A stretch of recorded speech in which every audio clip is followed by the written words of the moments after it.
கர்த்தருடைய பரிசுத்த நாமத்துக்கு ஸ்தோத்திரமும் துதியும் கனமும் மகிமையும் எப்போதும் உண்டாகட்டும். இந்த நல்ல நாளை காண செய்த தேவாதி தேவனுக்கு கொடான கோடி ஸ்தோத்திரம்.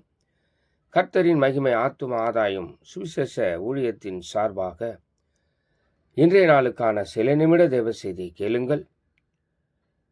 இனி காலம் செல்லாது, மனம் திரும்புங்கள், ஆயத்தமாருங்கள்.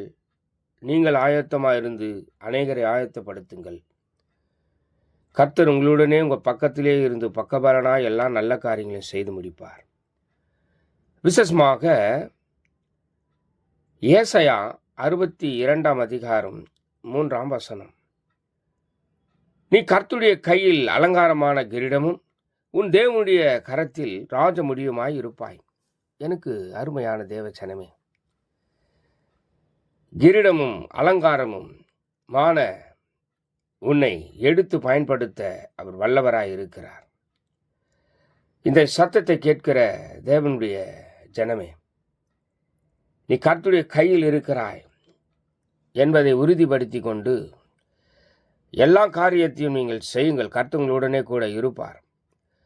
மனிதரை குறித்து கவலைப்படாதிருங்கள், கலங்காதிருங்கள். நாசியில ஜீவ சுவாசம் உள்ள மனிதனுக்கு பயப்படாதிருங்கள். நீங்கள் கர்த்தருடைய கரத்தில் இருக்கிறீர்கள். கர்த்தருடைய மகிமை உங்களுக்கு முன்னும் பெண்ணுமாய் இருக்கிறது. ஆக உங்களுடைய வேலையை துரிதமாய் செய்யுங்கள். நிராஜ முடியுமாய் இருப்பாய், அலங்காரமான கிரீடமாய் இருப்பாய். கர்த்தருடைய கையில் இருக்கிறாய். தேவ மகிமை உங்களோடு இருந்து உங்களை பின்தொடருகிறது. ஆக மனமடிவுக்கு நீங்களாக்கி மனமகிழ்ச்சியை கொடுக்கிற கர்த்தர் உங்களை எடுத்து பயன்படுத்துவார். கவலைப்படாதிருங்கள். God bless you.